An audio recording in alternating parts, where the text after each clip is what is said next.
অতি ভোরে যখন মানুষ আসলে সচরাচর রাস্তায় বের হন না, আরো একটু পরে আস্তে আস্তে মানুষ বের হন, কিন্তু আপনারা ভালোবাসার টানে এখানে চলে এসেছেন।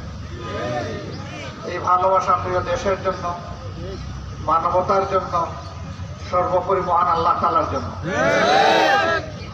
আল্লাহ সুবহানাহু ওয়া তাআলার দরবারে দোয়া করি, আল্লাহ তাআলা আপনাদের এই ভালোবাসাকে কবুল করুন, আমিন।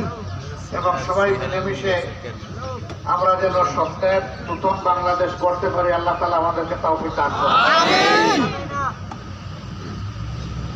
বাংলাদেশ আমাদের সকলের জন্মভূমি, প্রিয় দেশ।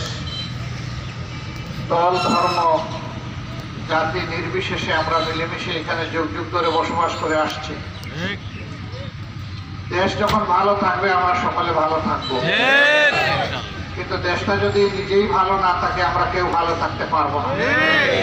যেমনটি আমরা গত 15.5 বছর পারি নাই। এদেশের আপামর জনগণ জুলুমের শিকারে পরিণত হয়েছিল। বিশেষ করে আলিম উলামার উপর দিয়ে ছাত্রটা গেছে সবচেয়ে বেশি। আপনারা জানেন, দফায় দফায় এদেশে বিজ্ঞ আলিম উলামাকে বিগত সরকার অনেক কষ্ট দিয়েছে, অনেক জুলুম করেছে, অনেককে হত্যা করেছে, অনেককে গুম করেছে, অনেককে পঙ্গু করেছে, অনেকে ঘর বাড়ি ছাড়া করেছে, অনেককে দেশ ছাড়াও করেছে। কিন্তু আল্লাহ তাআলার ইচ্ছা শেষ পর্যন্ত অক্ষরে অক্ষরে বাস্তবায়ন হয়। আল্লাহ তাআলা মানুষের সভ্যতার মধ্যে অনবরত পরিবর্তন এবং বিবর্তন ঘটায় থাকেন। আল্লাহ যাকে ইচ্ছা করেন ক্ষমতায় বসান, আবার যাকে ইচ্ছা করেন তার কাছ থেকে ক্ষমতা কেড়ে নেন। যাকে আল্লাহ চান তাকে সম্মানিত করেন, আবার আল্লাহ যাকে চান তাকে অপদস্থ করেন।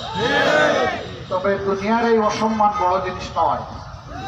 দুনিয়ার অনেক অসম্মান আখিরাতে সম্মানের কারণ হবে, আবার দুনিয়ার অনেক সম্মান আখিরাতে অপমানের কারণ হবে। আল্লাহ তাআলার দরবারে আমরা দোয়া করি, আল্লাহ যেন আখিরাতে আমাদেরকে অপমান অপদস্থতা থেকে রক্ষা করেন, আমিন। আমরা এই দেশকে যারা ভালোবাসি তাদের দায়িত্ব হচ্ছে সমস্ত মানুষকে সম্মান করা এবং ভালোবাসা।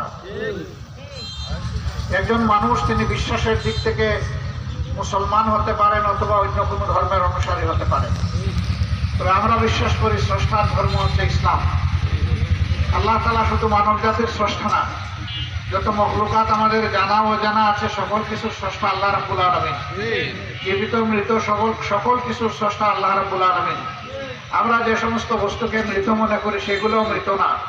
এগুলোর ভিতরে আল্লাহ এক ধরনের জীবন দিয়ে রেখেছেন। যেমন বালুর ভিতর থেকে সিলিকন নামের একটা অত্যন্ত গুরুত্বপূর্ণ ধাতু বের হয়ে আসে, যেটা দিয়ে বিদ্যুৎও তৈরি হয়, আবার দালানও তৈরি হয়। তা আল্লাহ তাআলা এইভাবে প্রত্যেকটা জিনিসের মধ্যে প্রাণ রেখে দিয়েছেন, নড়াচড়া করার মতো বস্তু রেখে দিয়েছেন। কিছু প্রাণী আছে যাদেরকে আল্লাহ হাড় দিয়েছেন, মগজ দিয়েছেন, এই দুই অঙ্গ দিয়ে সারা শরীরকে নিয়ন্ত্রণ করেন আল্লাহ তাআলা। আবার কিছু প্রাণ সম্পন্ন আল্লাহর সৃষ্টি আছে যেগুলো আমাদের মতো ওই রকম হার্ট নাই, ওই রকম রক্ত সঞ্চালন হয় না, ওরকম চোখ দিয়ে দেখে না, হাত বাড়িয়ে ধরে না, পা দিয়ে হাঁটতে পারে না।